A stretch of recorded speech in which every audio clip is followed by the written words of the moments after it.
जी बिस्मिल्लाहिर्रहमानिर्रहीम। मैं तमाम लोगों को आगाह करना चाह रहा था। आज 2 दिन हो गए हैं, मीडिया पे काफ़ी बातें जो है वो पार्क व्यू के बारे में और मेरे बारे में हो रही थी। तो मैंने पहले तो कोशिश की कि मैं इस बात को नज़रअंदाज करूं, और जो लोग भी पॉडकास्ट के ज़रिए या मुख्तलिफ डिसइंफॉर्मेशन फैला रहे थे, तो पहले तो मैंने इनको नज़रअंदाज किया। लेकिन मेरे ख़्याल में कि लोगों तक जो हक़ाइक़ हैं उनका पहुंचना भी ज़रूरी है। इसलिए मैंने मुनासिब समझा कि मैं कम अज़ कम पाकिस्तान के लोगों को ये बता सकूं कि असल हक़ाइक़ क्या है। सबसे पहली बात तो मैं आपको पार्क व्यू लाहौर के बारे में बता दूं। पार्क व्यू लाहौर जो है, ये प्रोजेक्ट जो कि रिवर एज के नाम से था, ये 2006 में बनाया था, और इसके मालिकान और थे, और उन्होंने ये 2006 में इसका NOC लिया रिवर एज का, और ये रिवर एज जो है अगले 4 साल तक उन्हीं मालिकान के पास रहा। उनका कोई लोन का इशू था बैंक से, और बैंक ने जो है उनका लोन डिफ़ॉल्ट होने के बाद इसको रीपोजेस कर लिया, और उसके बाद इसकी डिग्री हुई कोर्ट से, और वो बैंक ने फ़रोख्त के लिए जो है वो इसको मार्केट में ले आए। मैंने ये बैंक से ख़रीदा 2010 में, और 2010 में मैं किसी हुकूमत में नहीं था।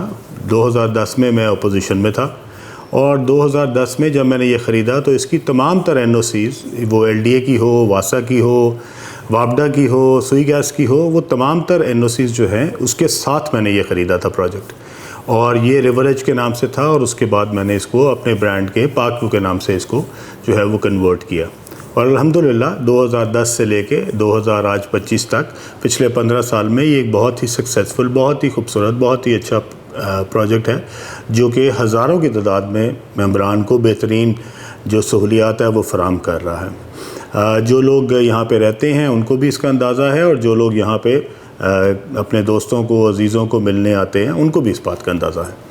2010 से ये प्रोजेक्ट जो है वो 2025 तक, इसमें 2022 में ये फ़र्क आया कि इसकी जो अप्रूवल्स थी वो एक अथॉरिटी जो कि LDA हुआ करती थी उसमें तब्दीली आई, और 2022 में इसको एक नई अथॉरिटी बनाई गई जो कि river Ravi urban development authority के नाम से हुई, और जिसको नाम रूडा रखा गया। और उस वक्त की हुकूमत ने उसको बनाया था 2-3-4 मकासद के लिए। मैं उन तमाम तकरीब में मौजूद था जिसमें उस वक्त के वज़ीर आज़म जो हैं वो आए थे, और उन्होंने हमें बताया था कि हमने रूडा क्यों बनाया। रूडा उन्होंने इसलिए बनाया था कि सबसे पहले जो है वो लाहौर शहर को एक तरफ, और दूसरी साइड पे शेखुपुरा को, इसको महफूज बनाया जाएगा फ्लड से, और लाहौर के साथ जो एक बहुत खूबसूरत एक झील बनाई जाएगी रिवर पे, और वो तकरीबन 27-30 किलोमीटर लंबी होगी, और उसके आगे एक बैराज बनाया जाएगा, और इस लेक को दोनों साइडों से खूबसूरत करके इसके दोनों साइडों पे एक 300 फीट की सड़क बनाई जाएगी, जो कि दोनों साइडों पे होगी। एक बंद भी होगा और ये सड़क भी होगी, जो दोनों जो साइड्स हैं उनको महफूज करेगी रिवर रावी के फ्लडिंग से, और इसके साथ साथ उसके दोनों तरफ बहुत खूबसूरत जो है वो इंफ्रास्ट्रक्चर बनाया जाएगा। उस इंफ्रास्ट्रक्चर में उन्होंने बताया था उस वक्त के वज़ीर आज़म ने कि तकरीबन $20 अरब का प्रोजेक्ट है, और इसके ऊपर हाई राइज बिल्डिंग बनेगी, अपार्टमेंट टावर्स बनेंगे, कॉर्पोरेट टावर्स बनेंगे, शॉपिंग मॉल्स बनेंगी, और ये सारी जो चीज़ें हैं इसके लिए रूडा ने जो है वो ज़मीन एक्वायर करनी भी शुरू कर दी है। वो जो ज़मीन एक्वायर की गई, उसके बाद वो ज़मीन एक्वायर के अंदर पार्क व्यू का कोई अमल दखल नहीं था। वो जो डेवलपर्स चुने गए जो कि वो ज़मीन को एक्वायर हो कर रहे थे लोगों से सरकारी तौर पे, और उसके बाद उसके अंदर वो पार्टनर बने, उसमें पार्क व्यू या मैं शामिल नहीं हैं। और वो कौन लोग हैं, वो कौन डेवलपर्स हैं जिन्होंने लोगों से 2-2 लाख की ज़मीन ली और उसके बाद उसको 2-2 करोड़ रुपये कनाल के हिसाब से बेचा? मैं कम अज़ कम उनमें शामिल नहीं हूँ। आप उनके नाम जो है वो चेक कर सकते हैं कि रूडा की लिस्ट में शामिल होंगे कि वो कौन लोग हैं। पार्क व्यू के अंदर 1 इंच ज़मीन भी एक्वायर नहीं की गई। पार्क व्यू की तमाम तर ज़मीन जो है वो हमने लोकल ज़िम्मेदारों से मुँह मांगे कीमत पे ख़रीदी। इसके अंदर कोई सरकारी ज़मीन, कोई सरकारी रकबा, कोई सरकारी जो है वो एरिया जो है वो उसके अंदर शामिल नहीं है। टोटल पार्कव्यू जो है वो प्राइवेट ओनर से ख़रीदी गई और प्राइवेट जो है इसको बनाया गया। इसमें कोई सरकारी हमें किसी किस्म की एक्विजिशन या कोई सरकार की तरफ से कोई मदद हमने नहीं ली हुई, ना हमने उससे पिछली हुकूमत में ली, ना इस हुकूमत में ली। इस वक्त तक हमारे पास 1 इंच ज़मीन भी जो है ना वो सरकार की किसी भी अदारे की है और ना ही हमने कोई ज़मीन किसी भी लोकल ज़मींदार से थ्रू लैंड एक्विजिशन कलेक्टर उसको कोई एक्वायर कराया। जो ज़मीनें एक्वायर हुई हैं वो पिछले ज़माने में हुई थी, उनके अगेंस्ट क्या काम हुआ, वो क्यों एक्वायर की गई, लोगों को ज़मींदारों को क्यों कम पैसे दिए गए और उनको क्यों महंगी कीमत के ऊपर बेचने के लिए रूडा ने आगे प्राइवेट डेवलपर्स एंगेज किए, इसका मेरे पास कोई जवाब नहीं है। लेकिन जो फैक्ट्स हैं वो यही हैं। अब इसके बाद जबकि एक रूडा बनती है जिसका नाम ही river Ravi urban development authority है, आज जब लोग कहते हैं कि जनाब ये ज़मीन तो ग्रीन थी, इसको ब्राउन बना दिया गया, तो मैं उन सब से पूछना चाहता हूं कि मेरे भाई, ये जब रूडा बनी थी ये ज़मीनों को ग्रीन करने के लिए बनी थी? ये रिवर के दोनों साइडों पे जो हाई राइज बिल्डिंगें हैं जो रूडा के मास्टर प्लान का हिस्सा है, क्या वो ग्रीन एरिया में बननी थी? ये सारा ज़मीन जो थी ये ब्राउन डिक्लेयर हुई थी, उसके बाद ही यहाँ पे एनओसी मिले थे।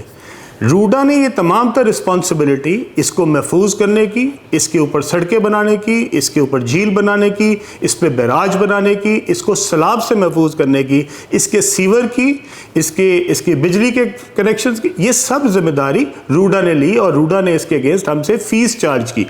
अब तक हम अरबों रुपए के हिसाब से जो है वो रूडा को जमा करा चुके हैं। उसके अगेंस्ट रूडा ने यहाँ पे एक रुपए का काम नहीं किया। यहाँ पे कोई सड़क नहीं बनी, यहाँ पे कोई बंद नहीं बना, यहाँ पे कोई बैराज नहीं बना, यहाँ पे कोई झील नहीं बनी, यहाँ पे कोई 1 रुपए का भी काम जो है वो यहाँ पे नहीं किया गया। इसका जवाब रूडा देगी। हमने जो पैसे रूडा को जमा कराए वो मेंबरान की तरफ से एक मेंबर को, एक घर को जो है इसकी फ़ीस चार्ज की गई और वो तमाम तर जो है वो रूडा ने वसूल की। अब आ गई ब्राउन और ग्रीन।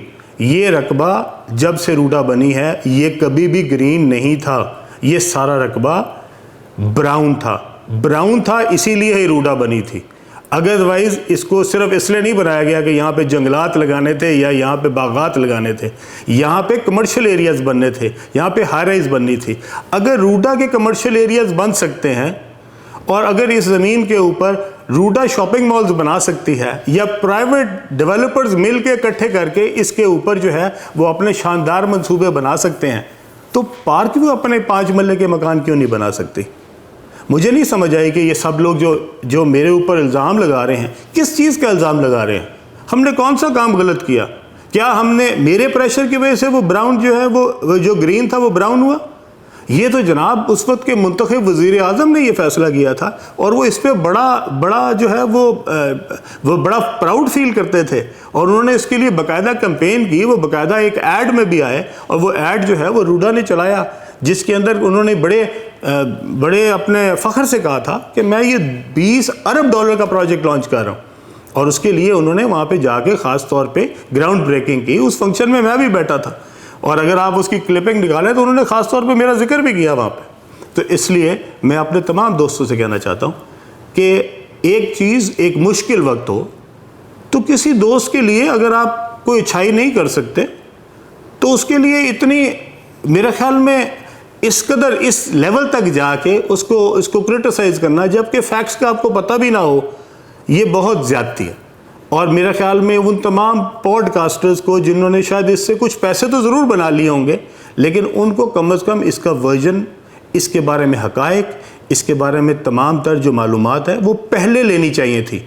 पॉडकास्ट बाद में करना चाहिए था और बताना चाहिए था कि ये मालूमात हमें पार्कव्यू से मिली हैं, लेकिन इसके बावजूद हमारे ख्याल में ये काम गलत है। और मुझे कोई एतराज़ नहीं अगर आपका पॉडकास्ट जो है वो इस बहाने आपको कोई 4 पैसे ज़्यादा दे देता है कि जिसमें अलीम खान को टारगेट कर गया, तो अल्लाह आपको मुबारक करे। मेरे ऊपर कोई किसी गवर्नमेंट का कोई एहसान नहीं है, ना पिछली हुकूमत का ना इस हुकूमत का। मैंने कोई चीज़ इर्रेगुलर नहीं की, मैंने पिछली हुकूमत से भी कोई नाजायज़ फ़ायदा नहीं उठाया, ना इस हुकूमत से उठाया। एक सोसाइटी जो मैंने एनओसीज के साथ ख़रीदी थी, अगर उसकी अथॉरिटी चेंज हुई, वो एलडीए से रूडा में गई, तो मैंने दोबारा अप्लाई रूडा को किया और जो रूडा ने इसके ऊपर अप्रूवल दी है वो तमाम तर वाजिबात लेके, तमाम तर फीसेस लेके, तमाम तर अपने प्रोसीजर अडॉप्ट करके, तमाम ओनरशिप टाइटल देखने के बाद दी है। और अगर इसके अंदर किसी को लगता है कि इसके अंदर रूडा ने कोई मुझे स्पेशल फेवर दिया तो बराए मेहरबानी ज़रूर लेके आए सामने। दूसरी बात जो है वो ये है कि यहाँ के जो मकीन हैं, जो मेंबर्स हैं, मैं अपने तमाम दोस्तों को बताना चाहता हूँ, ये वो सोसाइटी है जिसके अंदर मेरे वालिदैन की कब्रें हैं और ये सोसाइटी मुझे अपने दिलो जान से ज़्यादा अजीज़ है। और मैं इस सोसाइटी के अंदर सिर्फ कारोबार नहीं करता, ये जो जहाँ पे ये जो मेंबर्स रहते हैं ये मेरे ख़ानदान का हिस्सा है और मैं उनसे उतनी ही मोहब्बत करता हूँ जितने अपने बहन भाइयों से करता हूँ। इसलिए अगर कोई एक घर भी इससे अफेक्ट हुआ है और किसी एक का भी कोई नुकसान हुआ है तो इंशाअल्लाह ताला मैं उनका भाई बन के उनके लिए उसी तरह हाज़िर होऊंगा जिस तरह मैं अपने सगे बहन भाइयों के लिए हाज़िर हूँ। और इंशाअल्लाह ताला इसमें कोई भी एक भी मेंबर किसी को भी इंशाअल्लाह ताला हम इस वक्त अकेला नहीं छोड़ेंगे। हम उसके साथ हैं, खड़े थे, खड़े हैं और इंशाअल्लाह आइंदा भी खड़े रहेंगे।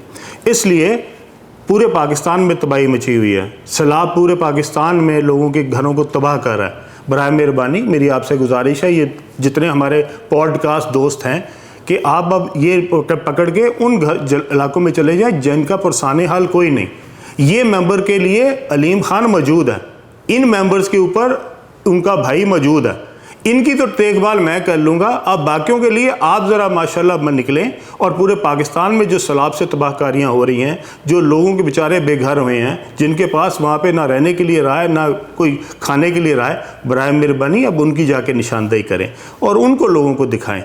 इधर इनको ये समझते थे कि शायद अलीम खान जो है वो डूब गया है या सोसाइटी डूब गई है। भाई अलीम खान भी अल्लाह के करम से उसी तरह मौजूद है और ये सोसाइटी भी इंशाल्लाह अल्लाह के करम से मौजूद है और उससे ज़्यादा इंशाल्लाह ताला हम तवानाई से, उससे ज़्यादा इंशाल्लाह ताला हम इस सोसाइटी को खूबसूरत बनाएंगे जो इससे पहले हम बना रहे थे।